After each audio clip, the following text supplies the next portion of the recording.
Well, I got a new vessel. It is quite large. Some of you guys probably already can tell what it is. Classic. Let's get this cover off and show you. Nice cover. Didn't even know it came with this until I looked under the bow. It is like custom cut for this boat, and there's snaps all around the hull, snaps right in.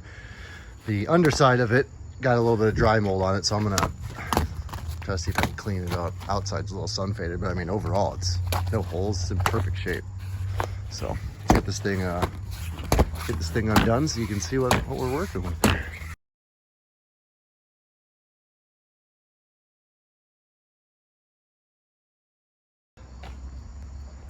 It is a 1968 Starcraft Chieftain. I think the model's called like a 210 Chieftain V210 or something. It's 21 foot, so 120 Mercruiser outboard, which is a 2.5 liter GM made 4-cylinder. And the Addy said it was running, couldn't get it fired up when I went out to look at it, but that was really the least of my concerns because I bought this thing for what I think is a really good deal. I was basically just like, I planned on going through the entire motor and outdrive, so it was tip top for next year. But the hull, I mean the hull and all of the hull features, you know, like all the little, like the interior and everything is all original. All the flooring is even original. It's the vinyl's peeling a little bit, but I don't really care, I can redo that.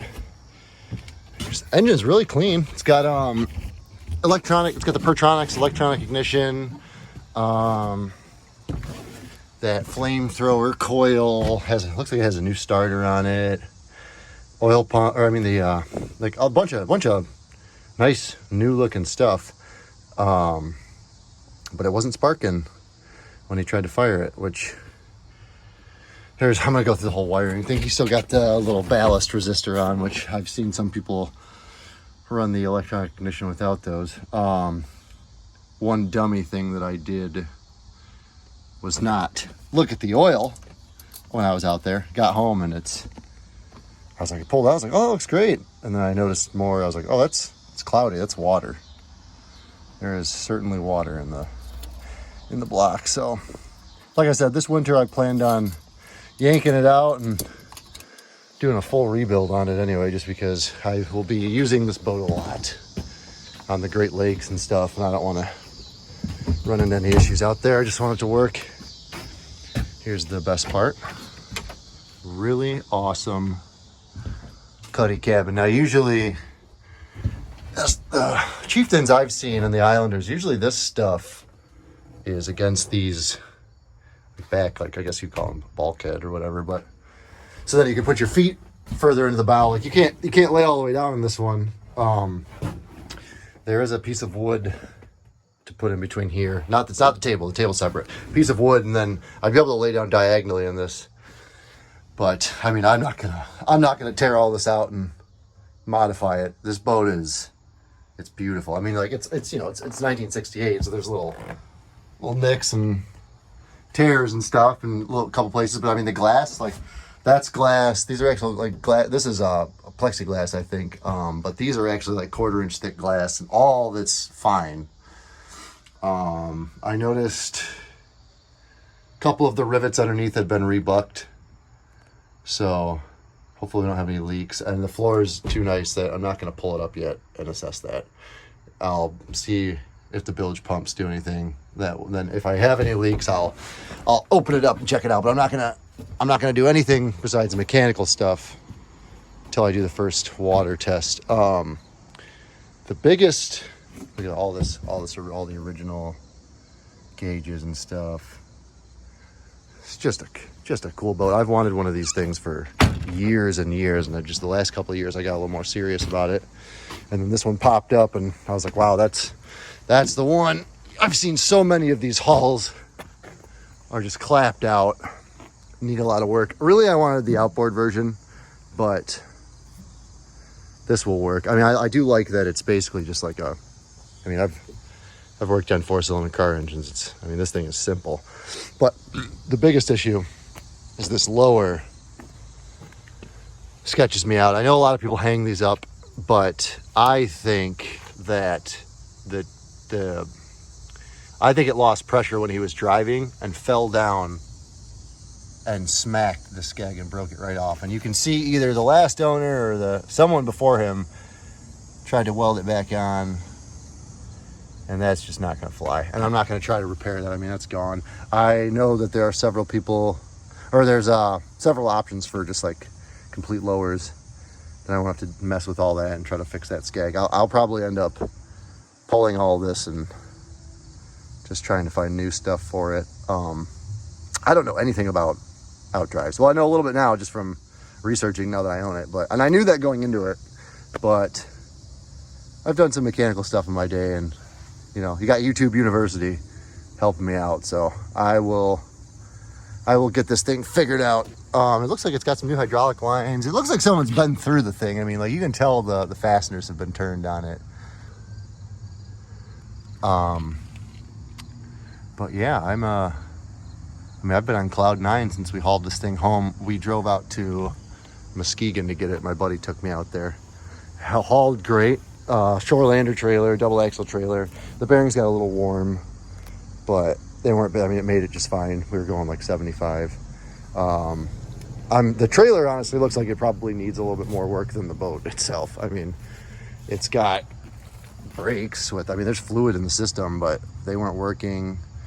Someone replaced these at one point.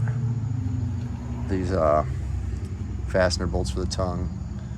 This thing sucks. What else? I would like to put an electric winch on it. And then it needs just like a paint job. And some of these rollers under here are in bad shape. Like this one is shot. That one's shot. When I went under the bow, I noticed a couple of replacement ones. So whenever I get this in the water for a long period of time, I'll get the trailer all fixed up, rewired, repainted. So you can notice these were rebucked for sure. There's a few of them that have been tapped back in. I think that's what I'm looking at, right? That's from someone hammering it back together. Who knows? And then these little corks for like I think this one's for the sink that's in the cabin, and there's another one for the bilge pump. I don't know. Like I said, I know I'm mechanically inclined, but I don't know everything about boats like this. But I will learn, because I will be getting this thing ready and fishing in it by next spring. That's my goal. Is it cool? The fill cap for the aluminum water tank for that sink in there. There's a really nice looking welded aluminum tank down there. I don't know how they did that in 68. I'm pretty sure they didn't have TIG yet. But yeah, the hull is beautiful. I do like, I always preferred the earlier 60s. I always preferred the earlier 60s ones. I don't know when they switched the cab up a little bit. The older ones are a little bit more bubbly. But I mean, this thing is, I'm not complaining. This thing is gorgeous. Tall sides in there.